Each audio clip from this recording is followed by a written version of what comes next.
Hey guys, what's up? Got some more news for you guys. Today we got some Xbox rumors for y'all. Now this is coming from a magazine called Xbox World. That is a magazine in the UK, and they're apparently going out of business now.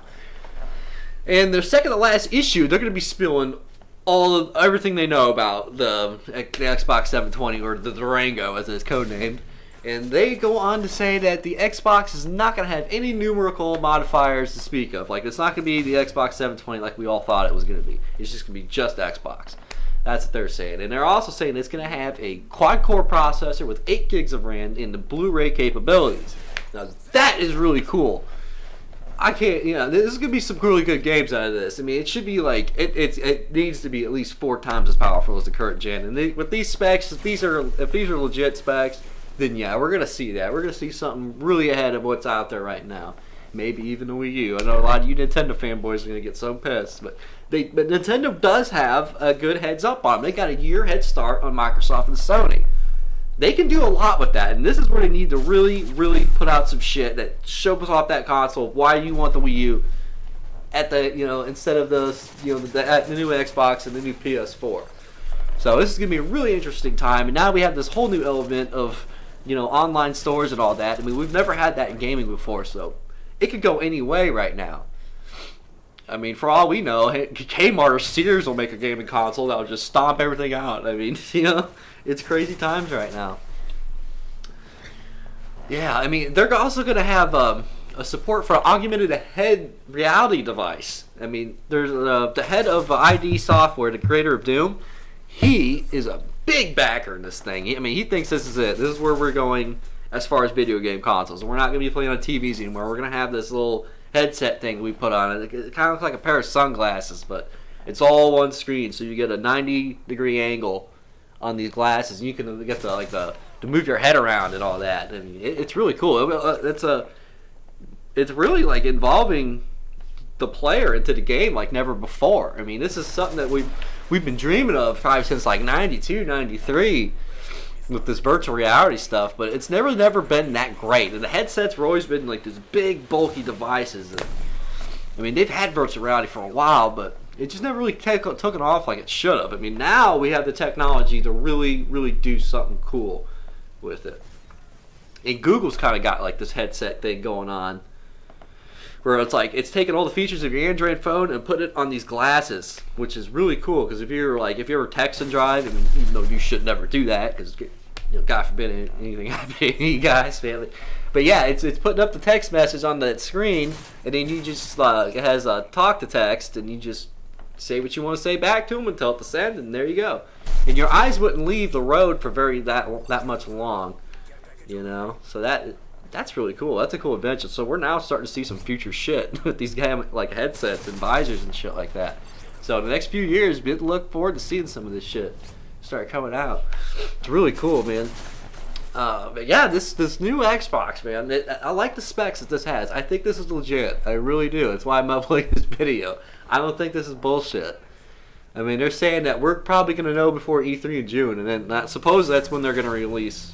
That's where we're going to see it for the first time, what the new Xbox actually looks like. And it'll probably be the same thing with the PlayStation. As you all know, they just bought a streaming service like OnLive called Gaikai, and that's what road they're looking like going down to, is the streaming route. But I still say the internet in America, at least North America, isn't all that great. I mean, where I am right now, I mean, I have amazing internet. I think I'm running like 25 down and 5 up.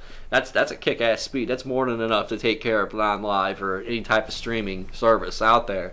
It's more than capable to do that. But for other people who don't have as good of internet, you're not going to be able to take advantage of it. So again, like I said, Nintendo really has a year head start on all these other companies right now. It's exciting right now. I really hope Nintendo kind of. I still kind of say they kind of fucked themselves, because what I see them put out, they just put out something that's basically on par with the current gen. I mean, they were late to the HD game anyway. But what's that going to mean for developers? Are they going to have to dump all their games down so they'll fit on the Wii U or on the new Xbox or something? And what's that going to mean when they cross-platform it? Who's going to get the better game? We still have that argument right now of, like, what's it better on, PlayStation or Xbox? And PC obviously is the fucking winner because every game that's ever designed is designed on the PC first, and it is later ported over to an Xbox, a Wii U, or a PS3. So take that in there, wrap your head around that one.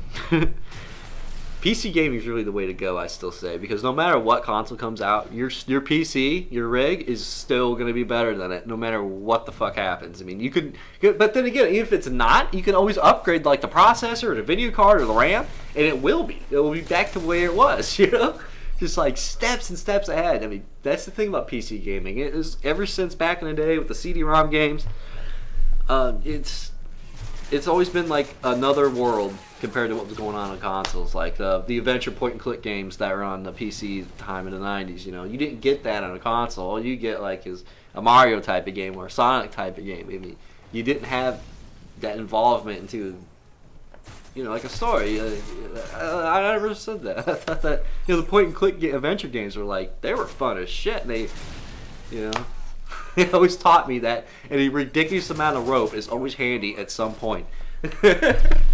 That's what those games always taught me. Oh man, so yeah, new Xbox, just Xbox. And, I mean, I've heard rumors that they're gonna be running a version of they might be running Windows 8 on the new Xbox. I've heard that, but I don't see that happening. Still, I think they're gonna still run with like, it'll be like a modified version of what we're already used to right now with the Xbox operating system. It'll probably just be an updated version of that. As far as the PS4 goes, I really don't know what they're going to do. If they're even going to have physical copies of games anymore, because they're talking a while back that we might not even see a PS4, actually. I mean, there's some people thinking that if you own a PS3, you already own a PS4. Because if they do that Gaikai thing, all it is just an app. You just download the app, and it doesn't matter how good or bad the specs of the system are, because they're doing it on their end. Like they got a bunch of like high-end PCs, all in a row. I guess I don't really know how the hell I would do it. Anyway, they got all the hardware on their end, so you don't ever need to upgrade or update anything. It's already done for you. You just you just play the game. I mean, yeah, there's not even game updates. They take care of that on their end. I mean, that's what's cool as shit about it. Is you just play the fucking game like it should be in the first place, There shouldn't be any like massive amounts of fucking updates that you have to get, I hate that. I can't play online until I get this new the PSN update. I hate that shit. I mean, goddamn, I wish they'd do away with all that. It's the same thing with the Xbox. You gotta get the updates on the Xbox before you can play online with that too. But the content, you gotta pay for Xbox Live. Which, goddamn it. I mean, you already gotta pay for the internet. I still say it's a bullshit. Here I'm trailing off from where this, but this is an exciting time. We get the new console's going to be revealed at an E3. Everybody's guessing that, but a lot of people said that about last year. So I guess we'll see what happens when we get there. Yeah, new Xbox, man. New Xbox is looking promising, man. Some big competition for Nintendo, but I think Nintendo might be able to hold their own if they really start putting out some great first-party titles that really show what that system is capable of. As far as specs go, like taking full advantage of all of it, the native 1080p that they claim that they have on there. I mean, some people are on there saying that that's not quite the case. I mean, we don't know yet. The system just came out. I mean, we're not going to see a real good game come for Wii U until at least a year or two down the road. But I think Nintendo needs to step up, and we need to see that game like in 6 months, dude. We need a fucking awesome game, dude. That's what Nintendo needs. Save their ass. Make sure people do not go running back